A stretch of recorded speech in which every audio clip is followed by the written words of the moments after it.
Dobro večer, poštovani sugrađani. Večeras imamo posebnu i ne tako čestu priliku da razgovaramo sa gospodinom Jovanom Janićem, nekadašnjim novinarem i piscem. Jedne od knjiga koja je bila najčitanija 2009. godine kada se pojavila u Srbiji i Crnoj Gori. Reč je o knjizi Budimo ljudi, život i reč patrijarha Pavla. Dobro večer i dobrodošli u studio Kraljevačke televizije najpre. Dobro večer, drago mi je da sam u Kraljevu i u vašoj televiziji. Imali ste čast i priliku da nekoliko puta kao novinar razgovarate sa patrijarhom Pavlom, a kasnije i da napišete knjigu o njegovom životu i delu. Kada ste zapravo prvi put lično upoznali patrijarha Pavla i kako je izgledao taj susret?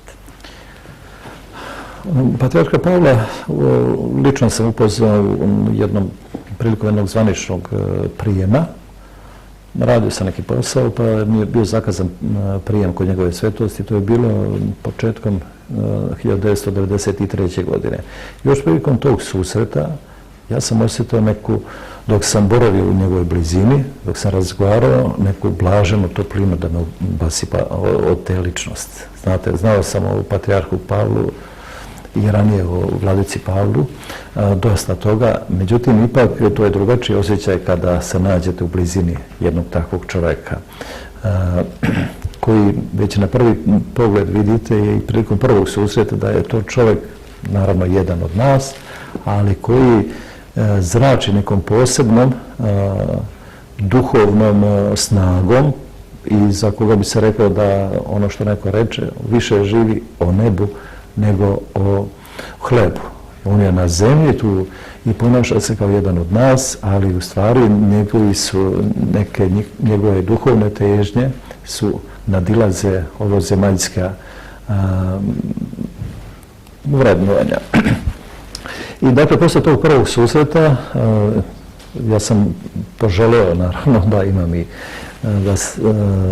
da napišem nešto o tom čovjeku i pošto sam u to vreme radio kao novinar NIN-a i u 3 navrata ja sam vodio 3 duga razgovora sa njim i naravno te razgovore, delove tih razgovora ja sam objavio u NIN-u, ali sam sačuvao te razgovore i kasnije dopunjavao novim saznanjima. Sretao sam ga naravno i u drugim prilikama i rodila se ideja da napišem knjigu o njemu. Jer zaista sam prepoznao u njemu jednu veliku duhovnu ličnost. Njega su još tada nazivali svecem koji po zemlji hoda i on zaista jeste bio takav. I tako je, dakle, na bazi tih mojih razgovora nastala prva moja knjiga Budimo ljudi, život i reč patrijarha Pavla. To je njegov životopis. A kasnije je nastala i druga knjiga, isto pod naslovom Budimo ljudi, 2 pouke i poruke patrijarha Pavla. Prvo izdanje moje knjige izašlo je 2006. godine, dakle za ovozemaljskog života njegove svetosti patrijarha Pavla. I kad sam napisao tu knjigu, ja sam odneo rukopis njemu na uvid. I sad sam očekivao kakva će biti njegova reakcija. I čini mi se da sam ga malo stavio u jednu nelagodnu poziciju. Zašto? Pa zato što on, svi to znamo, bio izuzetno skroman čovjek. I plašio sam se i sam kako će reagovati na to. Siguran sam u ono što sam napisao, jer sam provjeravao svaku činjenicu, da nema tu ništa da nađe što nije tačno. Sad, ali iz te njegove skromnosti plašio sam se kako će on to prihvatiti, jer to na neki način jeste, da ne kažem veličanje, ali njegovo predstavljanje u jednom svakako pozitivnom smislu, on takva ličnost jeste.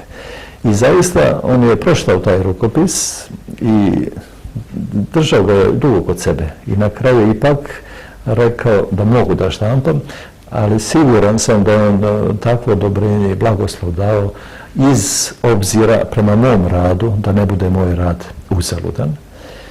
I kasnije, naravno, i kad izašla knjiga, ja sam odnio i on je pogledao, nije imao nikakvih primjedbi.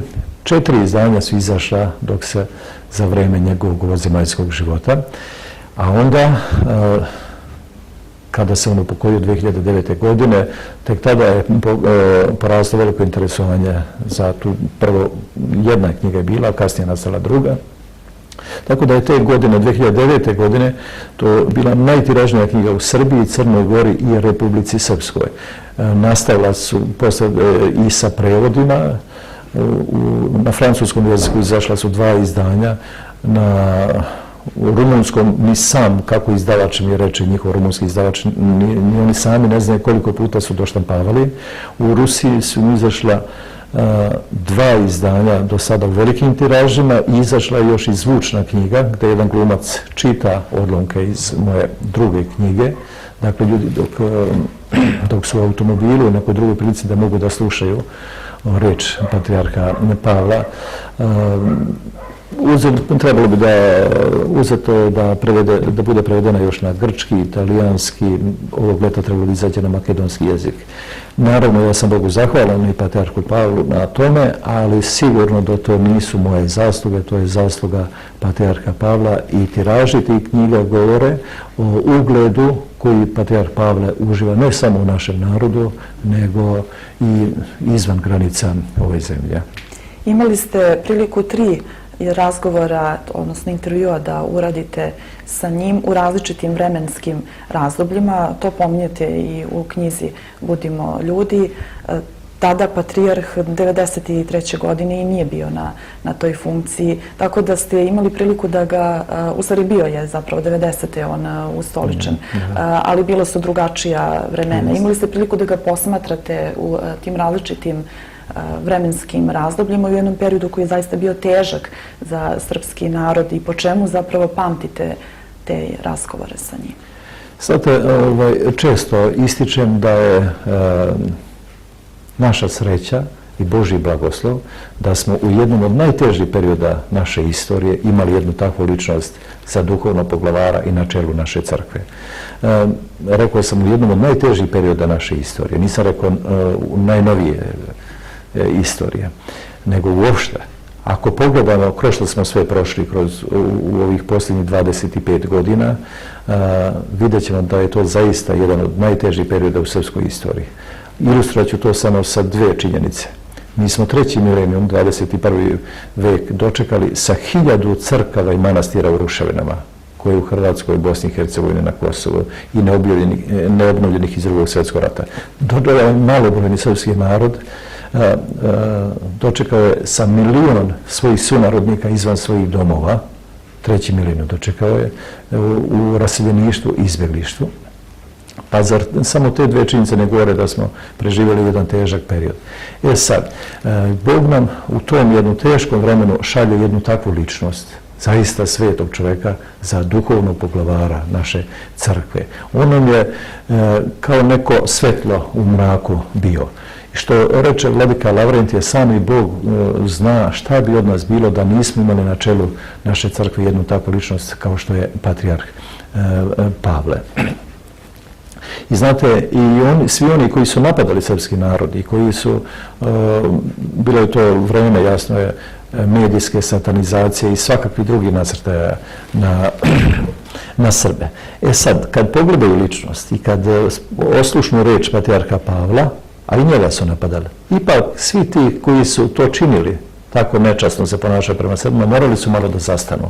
Znate, svedok sam toga da su mnogi od tih inostranih predstavnika koji su dolazili, koji su bili posrednici u toj jugoslovenskoj drami, da su ponekad dolazili kada dođu na razgovor u Beograd sa političkim predstavnicima, ako bi htjeli da čuju šta to Srbi žele i zašto se Srbi bore, onda su odlazili na razgovor kod patrijarha Pavla.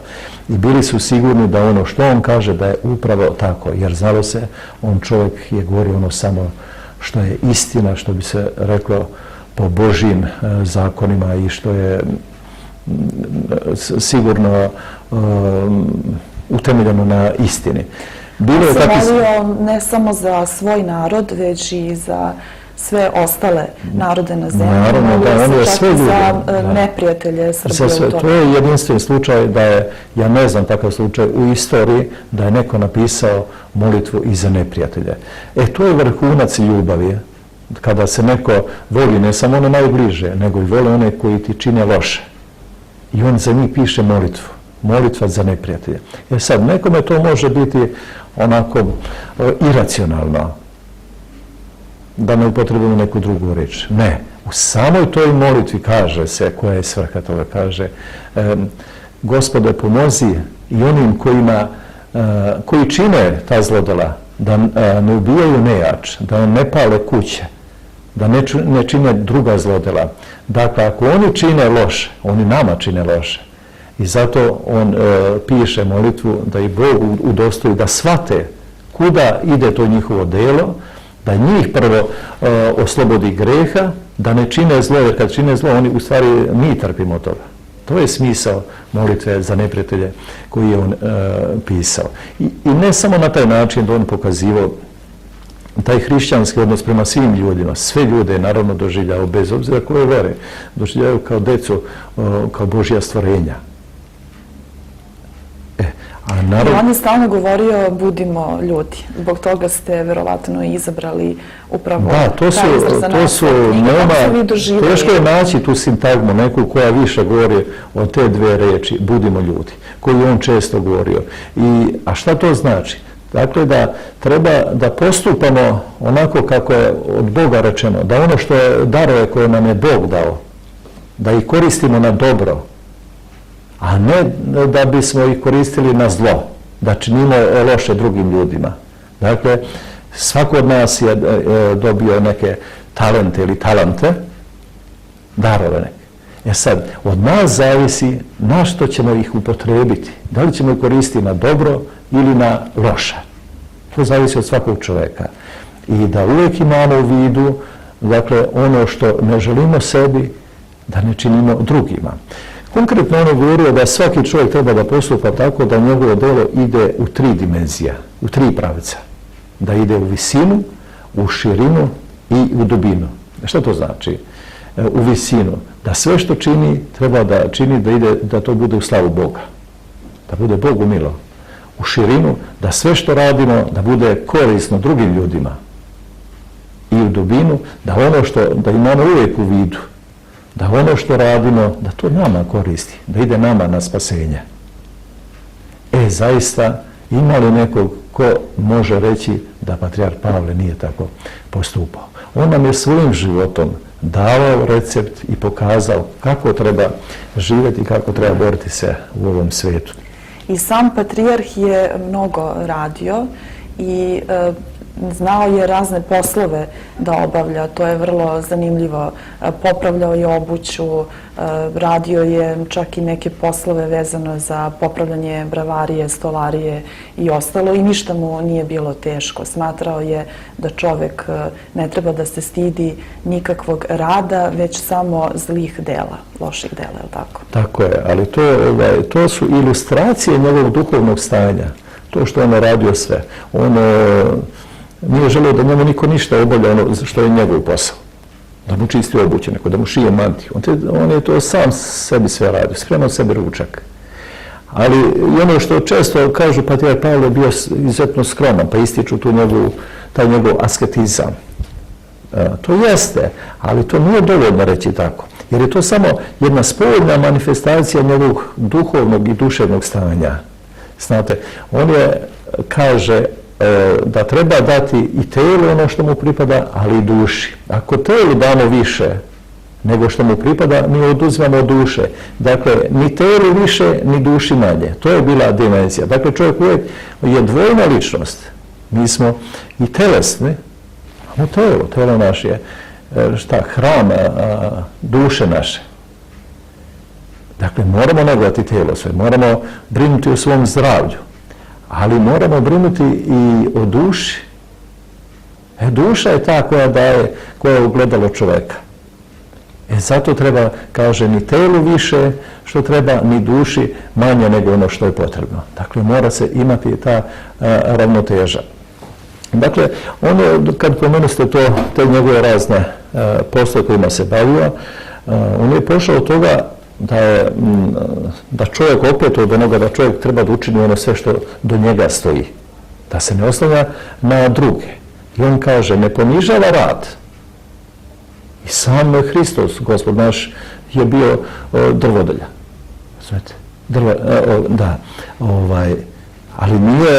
ali bitno ono šta čovjek uradi.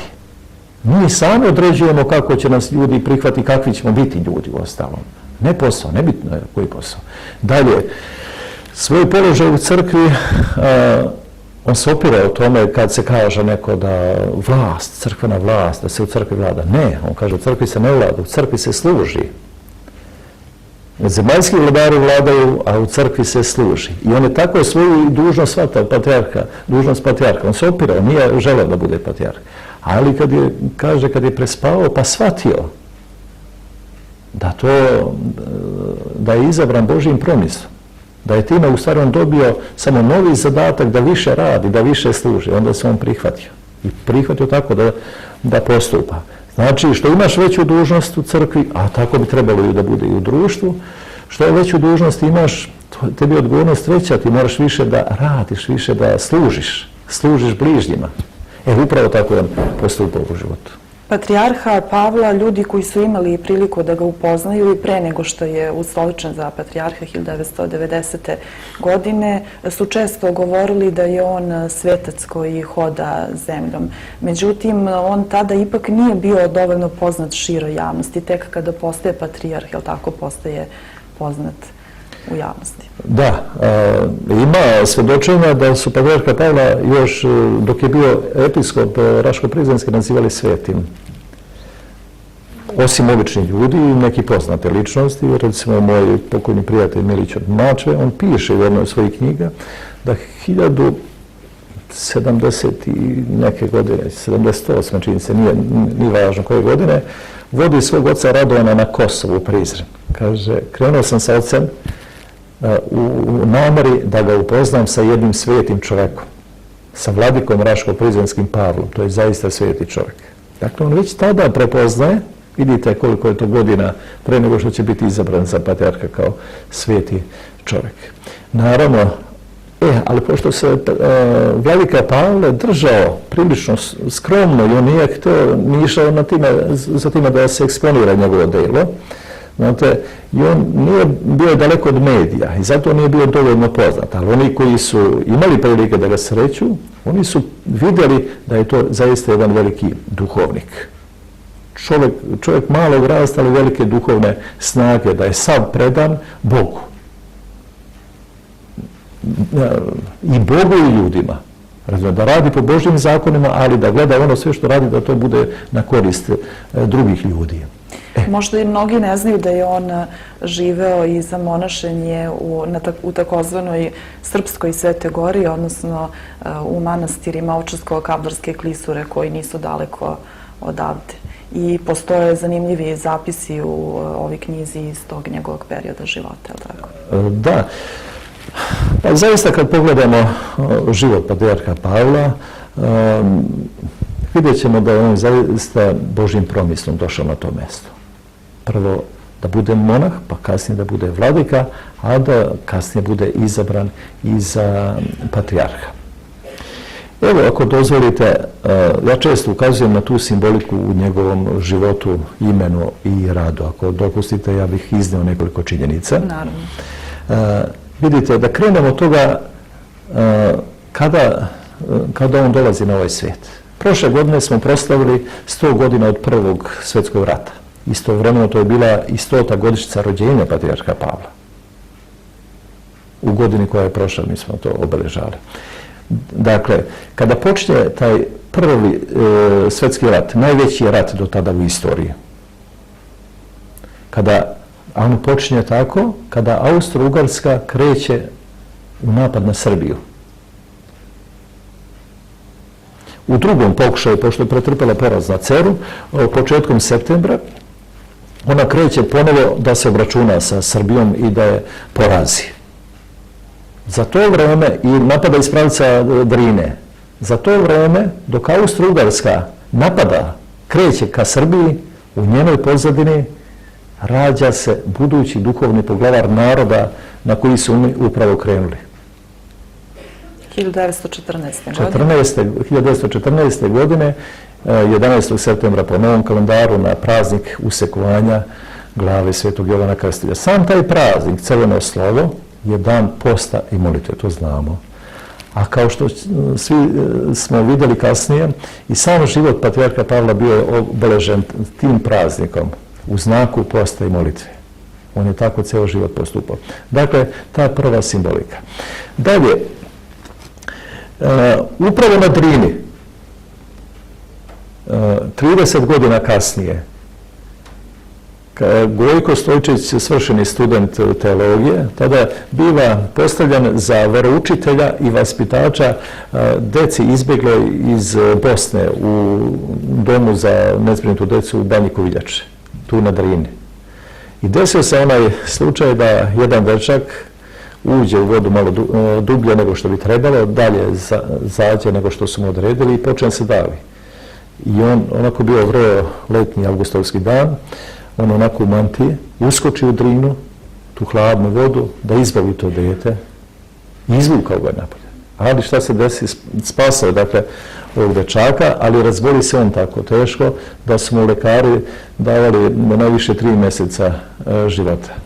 I on biva čudesno isceljen, ali to nije slučajno, kao što ćemo vidjeti. I on, dok se oporavlja, on promijeni odluku i daje zavet, ukoliko ozdravi, da će se zamonašiti. I tako i biva. Tako onda kreće i on na čudesan način biva izbavljen iz te tada opake bolesti tuberkuloze, ozdravi i zamonaši se. Ali taj slučaj se desio, podsjećam, na Drini.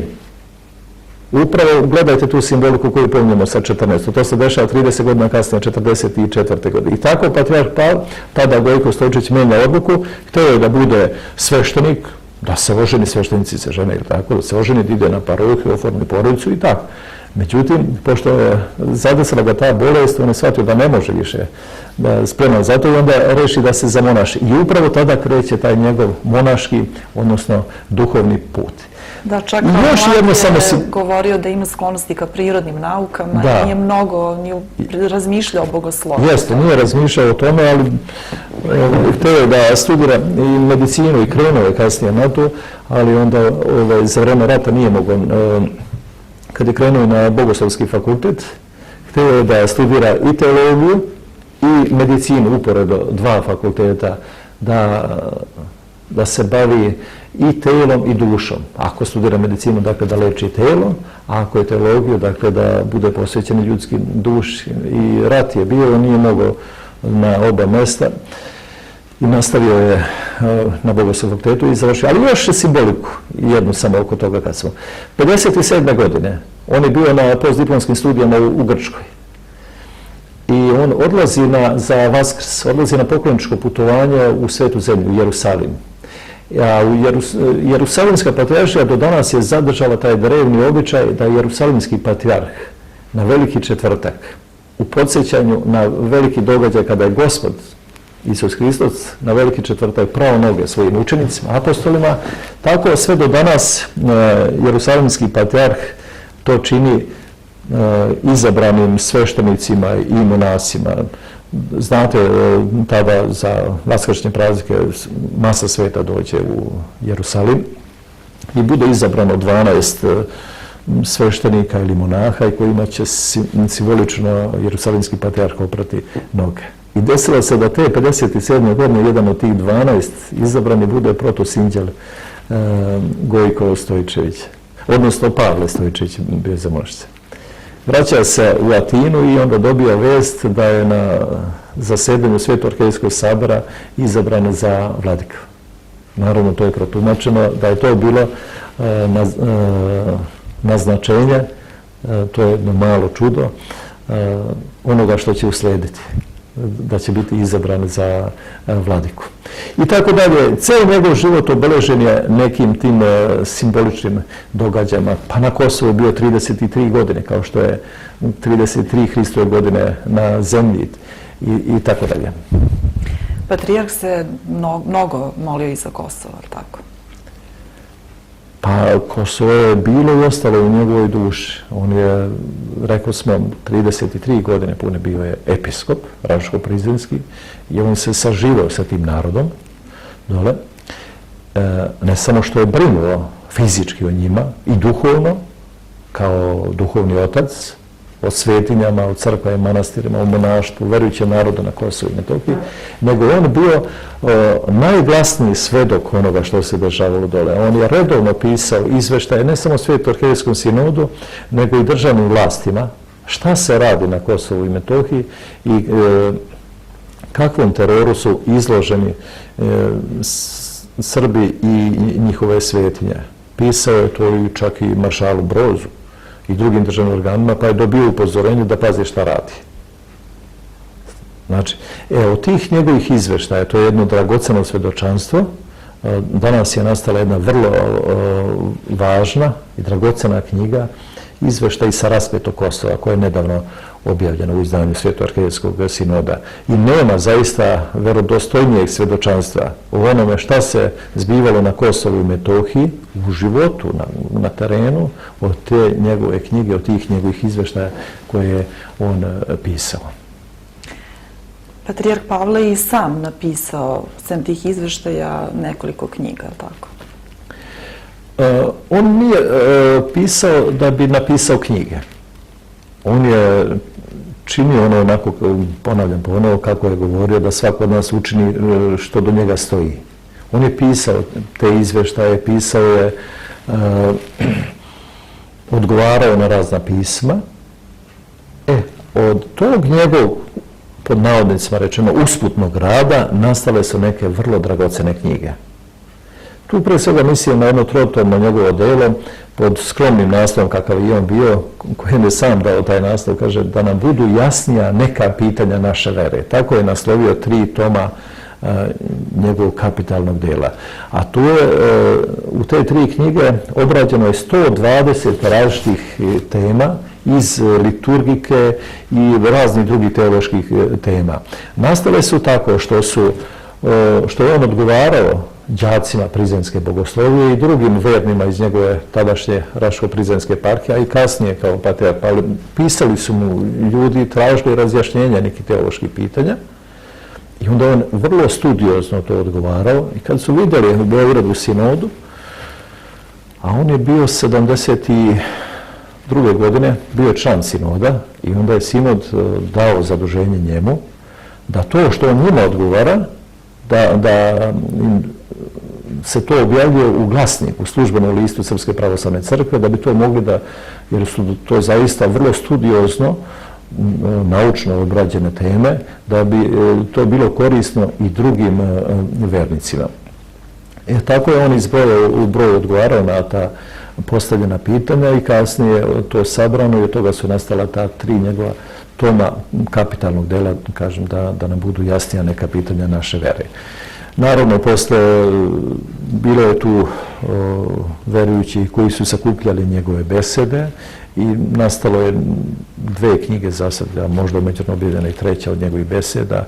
Dosta toga je rasut, on je pisao pisma, članke po novinama, časopisama. Ja verujem da će se to kad tad sabrati i da će od toga nastati nove vredne knjige. Sam sam učestvovao u tome pre nekoliko godina kad je bila ideja. Bio sam jedan od inicijatora da se objave sabrana dela patrijarha Pavla. Tada smo u tom inicijativnom odboru bili upravnik patrijaršijske štamparije Gradimir Stanić, tadašnji monah David i profesor Bogoslovnog fakulteta David Perović, koji je bio uz patrijarha Pavla, i ja. Kada sam svako otišao na svoju stranu, onda su to uzeli neki drugi ljudi i rade, sad izdaju jedna po jedna knjiga, nastaje to ili od beseda ili od intervjua, ali u svakom slučaju sigurno će tu još mnogo šta biti sabrano i to će biti zaista jedna vredna naša baština. A u ostalom i moje knjige, to su knjige o njemu, satkane od njegove reči i sami znate da su one doživjele, i rekao smo, velike tiraže, to je zahvaljujući reči patrijarha Pavla i na taj način se mi podsjećamo i raznosi njegova reč u narodu. Patrijarh se upokojio 2009. godine. Da li ga mi Srbi i dalje pamtimo onako kako bi trebalo po vašem mišljenju? Pa ja mislim da je patrijarh Pavle sada još prisutnije nego što je bio dok je bio telom među nama. Jer znate, pogotovo kod nas Srba je tako, mi vidimo, sagledamo neku veličinu tek onda kada nije među nama. Kada posebno pogledamo na njegovo delo, kad delo odvojimo od čovjeka, mada ne možemo bukvalno to u ovom slučaju govoriti, ali kad vidimo šta nam taj čovjek značio, koja je praznina nastala poslije njegovog odlaska, a s druge strane kad pogledamo ogromno delo koje je on stvorio, ne samo u duhovnom smislu, a pre svega u duhovnom smislu, nego i u svakom drugom. Šta je sve urađeno za njegovo vreme? Dovoljno podsjetite samo na činjenicu da je sve te godine, a 19 godina je bio na čelu Srpske crkve, da je Srpska pravoslavna crkva za to vreme uvek bila institucija od najvećeg poverenja u srpskom narodu. To je samo u njegovom vremenu bilo. On je čak pomirio crkve u Americi srpske, ali tako, sa Srpskom pravoslavnom crkvom u Medini. Pomogao je i Ruskoj pravoslavnoj crkvi. Tako je. Drago mi je da ste vrlo upućeni. To je bila najbolnija rana na telu Srpske crkve, taj raskol, takozvani američki raskol, kada se 1967. godine odcepile eparhije Srpske crkve na severnoameričkom kontinentu. I dolaskom patrijarha Pavla, ti ljudi iz slobodne Srpske crkve u Americi i Kanadi, kako imala naziv, oni su prepoznali u njemu čovjeka sa kojim se može razgovarati i oni znaju da on nije ni jednim svojim gestom učinio da dođe do tog raskola, da on žalio zbog toga i da iskreno želi sabornost srpskog naroda, kao što je Sveti Sava mirio braću, da to želi i patrijarh Pavle i on je tako i radio. I zato je on ubrzo po dolasku na čelo Srpske crkve jedan od glavnih ciljeva kojim je težio da ide za time da se ponovo uspostavi kanonsko jedinstvo odcepljenih eparhija Srpske pravoslavne crkve u Severnoj Americi sa crkvom u Matici. I naravno on je to uspeo. Bio je na putu i da reši taj takozvani makedonski raskol. Postavljene su osnove za to i sad dokle će toga stići, vidjet ćemo. Patrijarh Pavle je uživao veliki ugled ne samo u srpskom narodu, nego i u vas cijelom pravoslavnom svijetu i zato su njega pozivali i iz drugih pomesnih crkava kada su imali neki problem, kada je takve vrste, kada je trebalo ponovo uspostaviti kažem, sabornost, jer sabornost je jedna od glavnih odlika i jedna od, prema članu 9 simbola vere koji je osnova hrišćanskog učenja, jedna od odlika crkve, pozivali su njega u pomoć da bude ne samo svedok, nego na neki način i učesnik u uspostavljanju toga jedinstva. Tako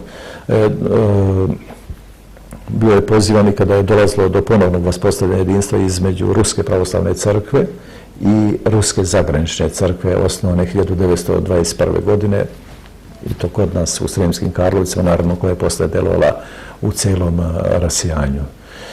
Pozivali su patrijarha Pavla zato što on, ceo pravoslavni svijet zna da je on veliki duhovnik i da on govori ponovo to ponavljam, ono što je po Božjim merilima, Božjim zakonima i merilima.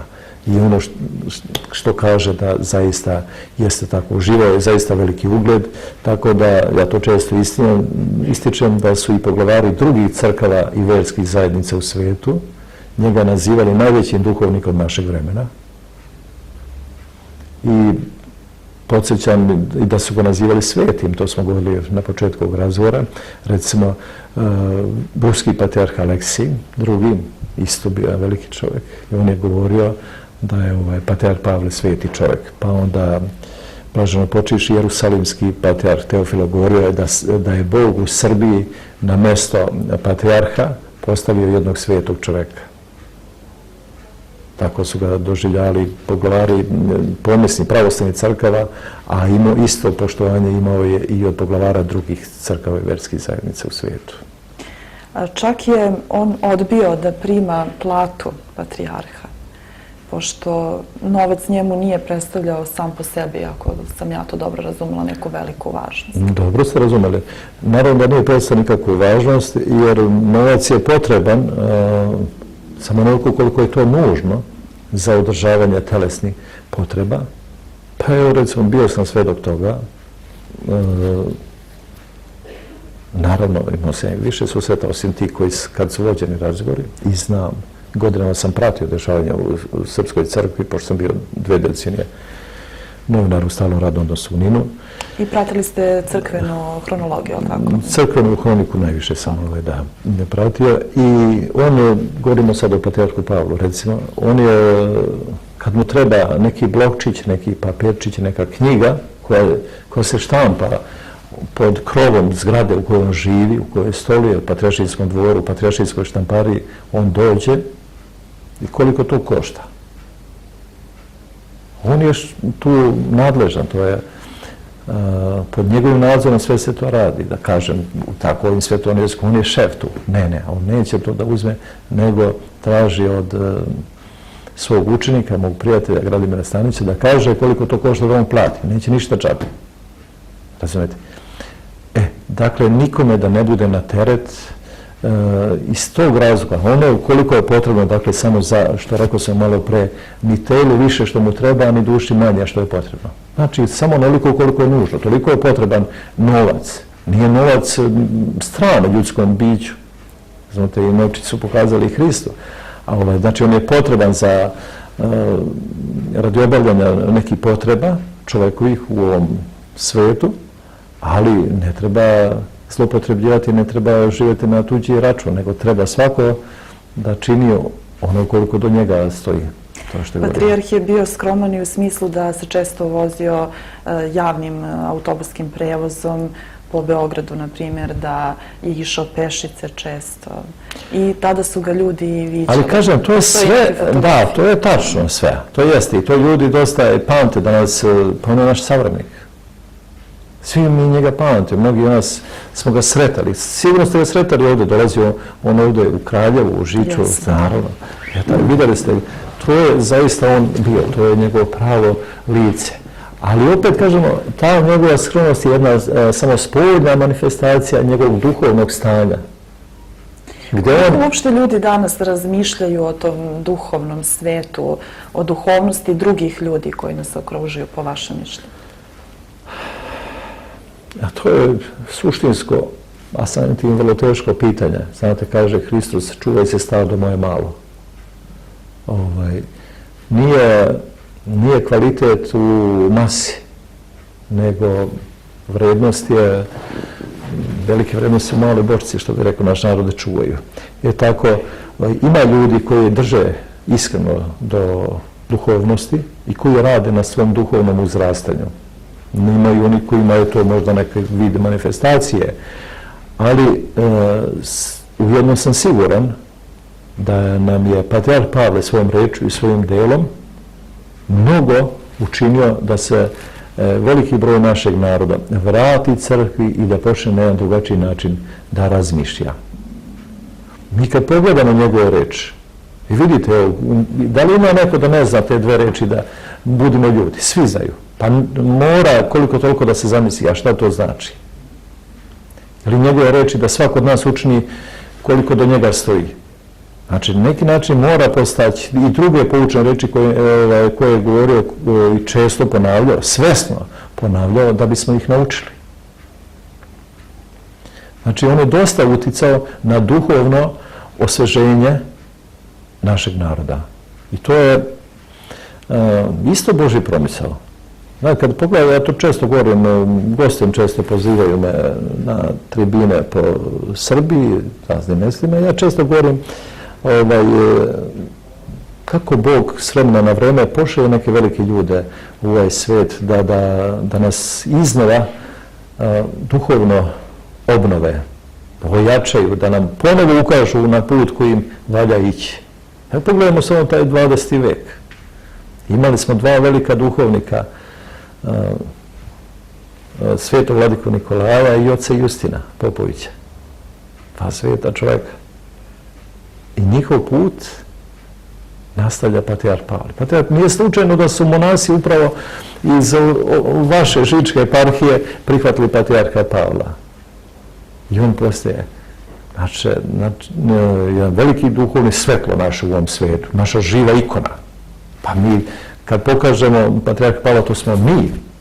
Malo neskromno zvuči to, ali neki način i jesmo. Jer patrijarh Pavle iznikao iz ovog naroda. On je naš najlepši lik, naša najlepša slika. Jedan deo svog života imao je priliku da provede baš i u prisustvu samog svetog vladike Nikolaja Velimirovića. Ako se ne varam, to su bile godine pre nego što je on za vreme rata uhapšen, 1941. i odveden u logor, je li tako? Mislim na patrijarha, mislim na vladiku Velimirovića. Nisam siguran da su se sreli u Žičkoj eparhiji tada, jer znate, sveti vladika Nikolaj je uhapšen u manastir Žiča, pa odveden posle u Ljubostinju, pa u Vojlovicu, pa u Dahovu i tako dalje. Ali su, rekoh, monasi iz Žičke eparhije, monasi koje je rukopolagao vladika Nikolaj, oni su prihvatili, oni su bili školski drugovi Gojka Stojčevića, studenta, potonjeg monaha i vladiku pa i patrijarha Pavla. I oni su ga prihvatili i doveli u Žičku eparhiju, da se ovdje i upravo u Žičkoj eparhiji u manastiru Blagoveštenje, on se iscelio, tu se zamonašio, a prethodno u manastiru Vujan zacelio bolest koju je imao. Ali sigurno da mu je Nikola Velimirović bio na neki način duhovni učitelj. Kako da ne? Pa naravno, svakako. I kada, znate šta se dešavalo sa svetim vladikom Nikolajem?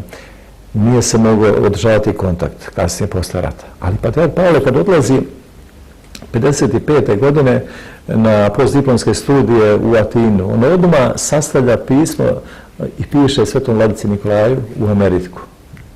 Da mu prenese utiske i izveštaj o stanju u Žičkoj eparhiji i da prenese pozdrave njegovih monaha. Ima to pismo, jedno od tih pisama sam objavio u toj mojoj knjizi. I nije slučajno opet što upravo za vreme patrijarha Pavla, već 1991. godine, dolazi do povratka moštiju svetog vladike Nikolaja u otadžbinu i da sveti vladika Nikolaj na Sveto-arhijevskom saboru pod predsjedništvom patrijarha Pavla biva upisan u diptih sveti, ili što bi se reklo kanonizovan. To je još jedna simbolika. Naravno, još jedna. Da, dakle, pun život patrijarha Pavla, sam život patrijarha Pavla je pun simbolike u svakom pogledu. S obzirom da ste napisali i još jednu knjigu o njegovim poukama, možete li izdvojiti neke koje se odnose na život i veru? Da, u toj drugoj knjizi izdvojio sam one misli koje on najčešće i reči koje on najčešće izgovarao. I to su neki mali duhovni orijentiri za svaki dan. I zato nije slučajno da u Rusiji, ta moja druga knjiga štampana u džepnom izdanju, da, jer znate, tamo se dosta čitaju knjige dok se voze vozom, metrovu i tako. I oni u Rusiji štampaju u tom malom formatu knjige veliki ruski svetitelja kao sveti Serafim Sarovski, Jovan Kronštadtski, svetog Filareta Moskovskog, Mati Matroni i tako da je. Sad su pridodali i našeg svetog patrijarha Pavla sa tim njegovim mislima. Znate, i tu su odgovori na mnoga pitanja koja muče svakog čovjeka od nas, ali istovremeno i pouke kako treba postupati u ovom vremenu. Sad mogli bismo tu da izaberemo, ima tu zaista mnogo, ali evo recimo jedna od njih, on nam daje recept kako treba uzrastati, duhovno uzrastati. On je često govorio, pominjao u duhovno uzrastanje, tu sintagmu. Kaže, kada duhovno uzraste, kazat će mu se. Znate, treba sazreti, duhovno uzraste. I uzrastanje u vrlinama. On je na to često pominjao. Prva vrlina na koju on ukazuje i koju je potrebno svaki čovjek da izgradi, a to je smirenje. Jer bez smirenja mi ne možemo ništa da uradimo. Dakle, zato je to prva vrlina. Ako nemamo mir u sebi, ako nemamo mir sa drugim ljudima, mi ne možemo da napredujemo. To je prva vrlina. Imaju tu i druge posebne, kao recimo milosrđe i tako dalje. A znate koja je najveća vrlina? ljubav. Ali ljubav u suštinskom smislu, ono što govorili smo malo pre, da voliš i ne samo najbliže, a svi su bližnje, a svi smo bližnji ljudi, ne samo prijatelje, nego da volite i neprijatelje. Da imate ljubav za sve ljude. To ne može tek tako da se stekne ta vrlina. Ona se postepeno stiče duhovnim uzrastanjem. Onda mi dolazimo do toga da volimo ceo svijet, da volimo sve ljude, i one koji nam dobro čine i one koji nam loše čine. Nije to iracionalna ljubav. Mi ih volimo takve jer su oni stvoreni, svaki čovjek je stvoren po liku Božjem. To su Božja stvorenja. Ali da imamo razumevanje ako on loše čini, ne opravdavajući to što on čini, ali mi volimo čovjeka kao čovjeka. Dakle, ne treba čovjeka poistovjećivati sa grehom, sa onim što on čini. I zato on ima jednu možda najlepšu definiciju ljubavi koju vrlo često citiram, pa dopustite i sada da kažem. I on kaže, na ovom svijetu sve što se deli, to se umanjuje. Samo ljubav kad se deli, ona se umnožava. Eto, zaista je tako. Zaista lepa misao. Eto, s obzirom da ste pomenuli da često budete gost različitih tribina i pozivaju vas u mnogi gradove u Srbiji, večeras ćete biti u Kraljevu. Šta su to neka pitanja koje obično posetioci na tribinama postave kada se završi vaš govor? Pa to su obično emotivni susreti, znate, jer ljudi se onda podsjećaju, sažive, vrate se 5-6 godina unazad, sjete se vremena kad smo bili savremenici jednog tako velikog, svetog čovjeka. Sjete se njega, sjete se reči koje je on govorio. I onda, naravno, ostanu tu, kao što kod svakog od nas ima dilema u svakodnevnom životu, onda ljudi postave tako neka pitanja. To su obično pitanja oko teškoća koje snalaze svakog od nas. A nema čovjeka da nema neke muke i neke teškoće. I tu je pater Pavle davao odgovor. Da mi moramo da znamo ne samo zašto smo poslati u ovaj svijet, a svi smo došli po nekom zadatku, nego i zašto stradamo, zašto imamo koje kakve muke i teškoće. A njegov odgovor je taj, mi, boreći se sa teškoćama, mi duhovno uzrastamo. Sad, i to je mudra reč. Imate na početku knjige Postanja, to je prva knjiga u Bibliji u Starom Zavetu, kad Bog stvori čovjeka i zapovedi u znoju lica svog hleb svoj zarađuj. To ima svoju svrhu. Dakle, sve što treba da steknemo, moramo da se borimo za to. A kad mi se borimo, kad radimo, pa mi se kroz rad pokazujemo kakvi smo ljudi. Tako i kroz teškoća. Kako reagujemo, kako ih primamo, kako ih rešavamo, mi se pokazujemo kakvi smo ljudi.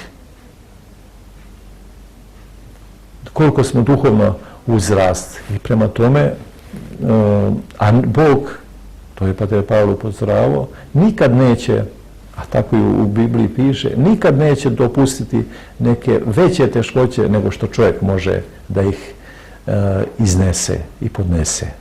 Znači, naše treba da strpljivo, da se borimo sa teškoćama koje imamo u ovom svijetu i kaže, ko izdrži do kraja, taj će se spasti.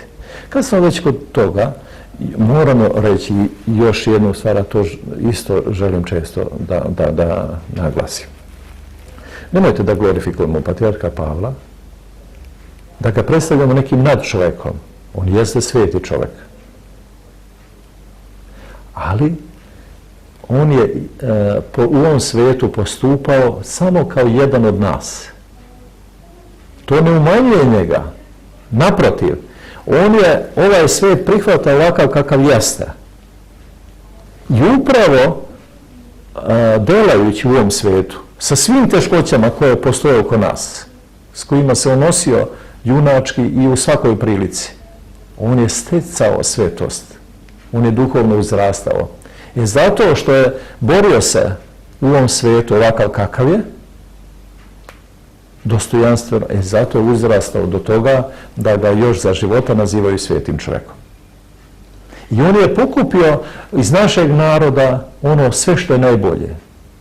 On se ugledao na neke svetitelje, ugledao se na svetog Savu, ugledao se na svetog cara Lazara. On je radio tako, kaže, sveti Lazar je to, on bi ovako uradio. Pa svetog Vasilija Ostroškog, svetog Petra Cetinskog, često pominje, i tako dalje. Ali se ugledao i na onaj najobičniji svet, na njegove seljake iz Slavonije, na seljake tamo iz mog kraja, iz Podrinja. Onda ovdje, dok je bio u vašoj eparhiji, na Kosovu, od onog običnog svijeta učio. On je kao neki sok cedio te dobre vrline. I zato je on postao to što jeste. Jedan čovjek od koga mi učimo i od koga ćemo učiti kroz buduće vekove. Sa tom vašom izjavom bih i završila ovaj intervju. Hvala što ste izdvojili vreme za našu televiziju i nadam se da smo uspeli da građanima malo osvežimo sećanje na patrijarha Pavla. Hvala Bogu, hvala patrijarhu Pavlu i hvala vama što činite da se čuje Bogom nadahnuta reč izgovorena kroz usta našeg svetog patrijarha Pavla, koji je i dalje tu među nama. Hvala i našim gledalcima koji ponovo imaju priliku da nas vide narednog petka u istom terminu.